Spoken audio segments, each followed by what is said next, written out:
আপনি এমন করেও বলেন এটা প্রোগ্রাম হোক, সমস্যা না, ডাকসু যে কদিন আছে এই কদিন যাতে না হয়, এটা ডাকসুর পরে হোক, তাহলে ডাকসুর ক্রেডিট পাবে না, এটা পরে আমরা ক্রেডিট নেবো। এভাবে নগ্ন ডিসকাশন আপনারা করেন, যেগুলো আমাদের কাছে আসে, খুবই লজ্জার ব্যাপার আছে। ট্রেজারারি ফান্ডে ইউনিভার্সিটি কোনো কোনো সময় কাজে লাগবে, আপনি এটা বলতে পারেন যে ডাকসু এটা করতে দিব না, ওটা করতে দিব না, কিন্তু এটা তো ডাকসুর ব্যাপার।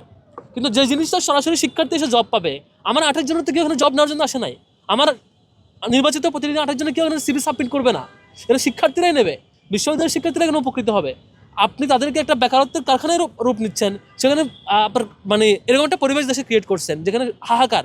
সে জায়গায় আপনি জবের একটা অপরচুনিটি ক্রিয়েট করতে আমরা চাচ্ছি, এই লড়াই আপনি সামিল হবেন, আপনি নেতৃত্ব দিবেন সামনে, সেটা না বলে আপনি ইনডোর ডিসকাশনে বলেন প্রোগ্রাম হতে দিবে না, আবার বিভিন্ন প্রেশারাইজ করেন এটাকে পিছানোর। আপনি এমন করেও বলেন এটা প্রোগ্রাম হোক, সমস্যা না, ডাকসু যে কদিন আছে এই কদিন যাতে না হয়, এটা ডাকসুর পরে হোক, তাহলে ডাকসুর ক্রেডিট পাবে না, এটা পরে আমরা ক্রেডিট নেবো। এভাবে নগ্ন ডিসকাশন আপনারা করেন, যেগুলো আমাদের কাছে আসে, খুবই লজ্জার ব্যাপার।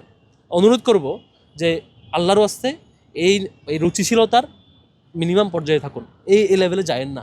শিক্ষকরা যদি এই লেভেলে যায়, দেশের দায়িত্ব পালন করা ব্যক্তিরা যদি এই লেভেলে যায়, যেখানে আমরা জুলাইয়ের পরে স্বপ্ন দেখেছিলাম একটা ভালো ডেমোক্রেটিক এনভায়রনমেন্ট থাকবে, দেশের স্বার্থ যেখানে, সেখানে সরকার, বিরোধী দল, পক্ষ বিপক্ষ সবাই একমত হয়ে কাজ করবে, সবাই সবাইকে ওন করে ধারণ করে কাজ করবে। সেখানে উল্টা ঠিক এত নগ্ন পরিবেশে চলে যাওয়া, যে কল্যাণকর একটা কাজে, একটা ভালো প্রজেক্টে শিক্ষার্থীদের নির্বাচিত প্রতিনিধিরা এটা কাজ করছে, সেখানে আপনারা গণতন্ত্রের কথা বলে এটাকে মানে মানে আপনি মনে করছেন যে এটা ওই দলের কাজ মনে হয়, ওই দলের উপকার মনে হয়। আমি আমি আমার সরাসরি আমি স্যারকে জিজ্ঞেস করছিলাম, স্যার আমরা যে এই যে আইসিটি মন্ত্রণালয়ের সাথে চুক্তি করলাম এর আগের ইন্টারিম পিরিয়ডে, যে প্রত্যেকটা হলে কম্পিউটার ল্যাব হবে, আজকে যদি 18টা হলে প্রত্যেকটা হলে কম্পিউটার ল্যাব হইতো, শিক্ষার্থীরা সেখানে ট্রেনিং পাইতো, এবং ফার্স্ট ইয়ার সেকেন্ড ইয়ার যাদের কম্পিউটার নাই, ল্যাপটপ নাই, তারা অ্যাসাইনমেন্ট প্রেজেন্টেশন করতে পারতো। এটা কি শিবিরের অফিসে দেয় ল্যাপটপ? এটা কি ডাকসুর অফিসে যাইতো? এটা কি আমি আমার বাড়ি দিয়ে যাইতাম? নিশ্চয়ই শিক্ষার্থীরা হলের সেই কম্পিউটার ল্যাবে কাজ করতে পারতেন। কিন্তু আপনি এসে কি করলেন? এটা ক্যান্সেল করলেন। আপনি এসে কি করলেন? এই প্রজেক্ট বাস্তবায়ন দিলেন না।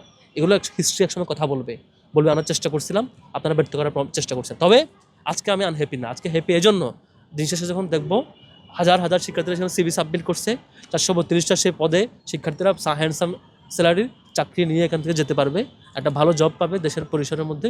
এটাই আমাদের আনন্দের ব্যাপার। কে আসলেন, কে গেলেন, কে সম্মানের জায়গা থেকে নিজেকে সরাই নিলেন, কে দলীয় দলকানা রুল করলেন, কে দলান্ধ হয়ে গিয়ে শিক্ষার্থীদের বিরুদ্ধে গেলেন, এগুলো আমাদের কিচ্ছু আসে যায় না। এটা আপনাদেরই লস, আপনারা শিক্ষার্থী থেকে বিচ্ছিন্ন হয়ে যাবেন। আমাদের লড়াইটা জারি থাকবে শিক্ষার্থীদের কল্যাণে, আমরা চেষ্টা করব। তবে হ্যাঁ, আপনি যদি এখনও ফিরে আসেন শিক্ষার্থীদের পথে, আপনাকে রেসপেক্ট করব, আপনাকে ওয়েলকাম করব, আপনাকে হৃদয়ে ধারণ করার চেষ্টা করব।